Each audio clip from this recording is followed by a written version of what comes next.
So hi everyone. Thank you for being patient. We are moving to YouTube Live instead with all the technical difficulties. We are going to remain strong and let's listen to this wonderful and talented creative for us. Hi, so again, I'm Vicky Marie. I wrote my pronouns are she, her, hers.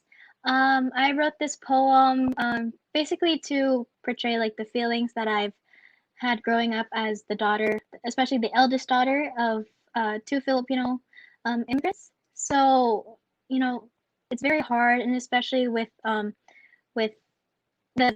discussion that that you are all talking about on your Instagram about mental health. This is just like a beginning and a way for me to um, be able to display that in a way that makes me feel comfortable in a way that I enjoy. So my poem, Your Majesty, displays a lot of that, and it's one of the many works that I'm very proud of when it comes to how I feel when it comes to being a part of the Filipinx American community. All right, here it goes. Um, your love of pride and money equals that of a selfish king and queen. Your treasure, it's all yours to protect. You are blind to see that it gets in the way of your subjects, my sisters and I. The opinions of your kingdom never mattered, only yours. We could bestow the title of your majesty upon you both, since calling you mom and dad has the same effect these days. You crave that power and use it to your advantage. You provide food and shelter, but that doesn't justify your unjust rules of living.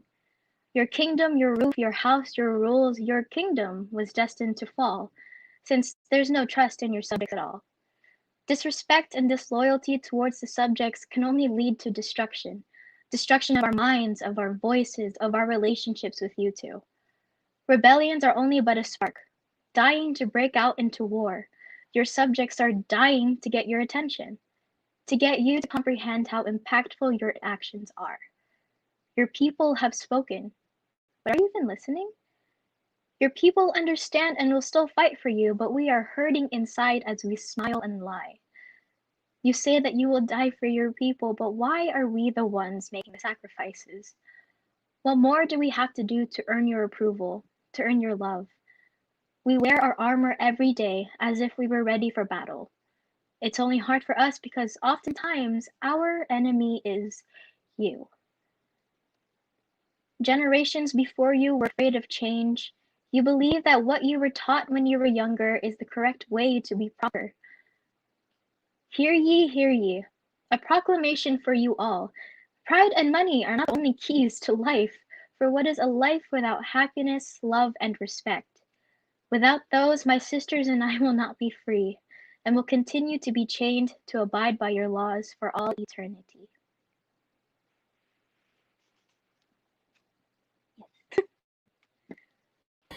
Well, when you read it the second time, the emotion just kind of became more like loud, like you could really feel it. And like I wanted to ask, as for someone who wrote this, I don't know when you wrote it, but what were the feelings that you have when you were in this process of creating this medium? In the beginning, I felt angry at first because with these kind of like feelings, I tried so hard to try to get my feelings across to my parents, but oftentimes they don't listen. So in the beginning of writing this, it started off sounding kind of angry, but the more I spent time trying to revise it and everything, trying to figure out how the structure would even go, it started to become more as like a realization that that's how they're gonna be for a while, but it's more of an acceptance, but also hoping that at some point in the future, maybe something will finally change.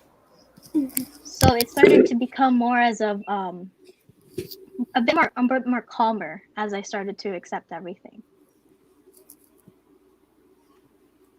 I think I know how you mean by that, and it's the feeling like at first, like when we try to kind of are getting used to our parents, it's in this reality that they are going through a lot too, and they're trying to find ways to how can I express my feelings to my daughter, my son, but I'm scared too because that's not how we were raised as, and Mm-hmm. like that's how I the shift from your poem itself, like it kind of shows that, and like I think many Filipino um, second generations or even third or fourth kind of have the same feeling that like why are they like that, like Mm-hmm. why do they always why do it seems like they are always against us, but in reality they are for us. Mm-hmm. But at the same time, they just don't want to accept that something's wrong either. Because, especially with a lot of Filipino families and parents, they want to make it seem like to the public, everything's okay, there's nothing wrong with us. So, as soon as, especially our generations now, we tend to point out that, hey, this isn't right, that's not how things are supposed to be. And of course, they go back to saying, well, when I was younger, that's how it was. So, because I'm used to that, I'm okay with it, and that's how it should be here too. I know in the stanza that you read, generations before you were afraid of change. You believed that you were that what you were taught when you're younger is the correct way to be proper.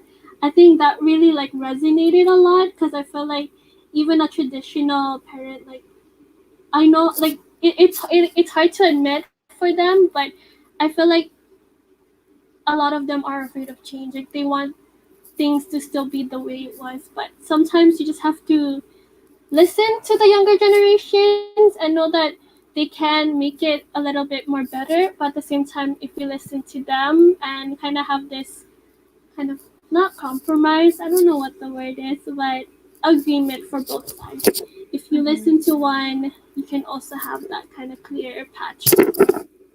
It's just hard because every time we try to come with a compromise or agreement, it's just always seems like we're just trying to um, abide to what our parents say to make them happy. But then what happens to us? How do we make ourselves happy when we're always trying to please them?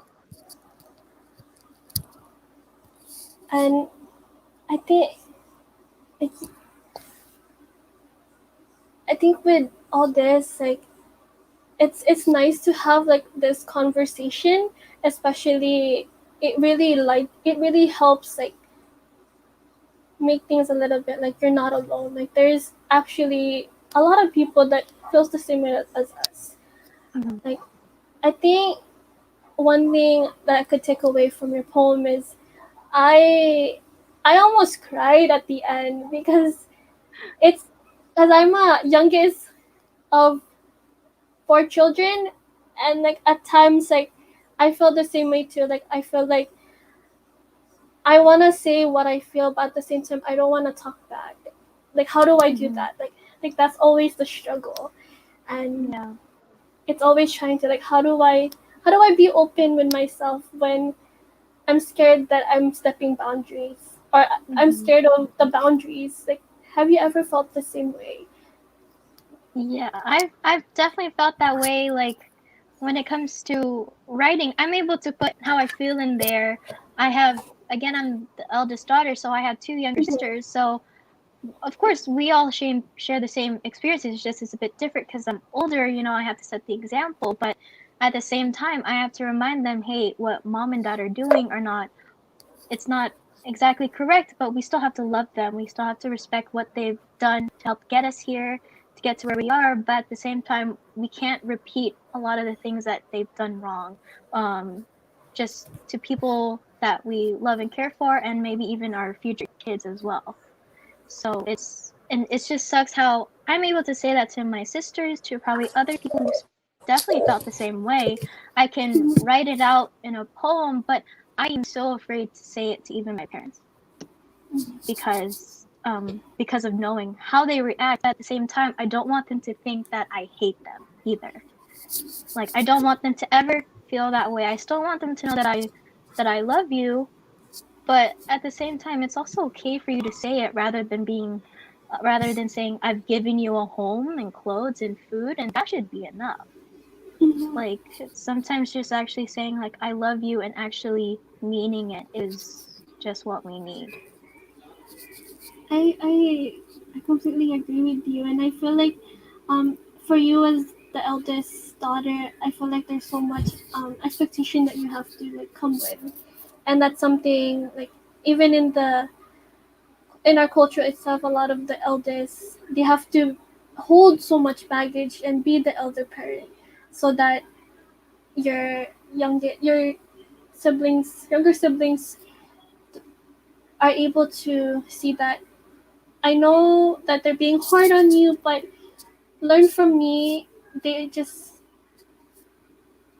are trying to reciprocate as much love for you, but they're not really good with like words. They just Yeah. like how it's through actions. Like it's not so much, and like my mom always says this too. Like it's not so much what we say; it's much how you do it, and how much they really show you. Because sometimes sometimes also learning their love language is also like the biggest thing when trying to um, have their affection.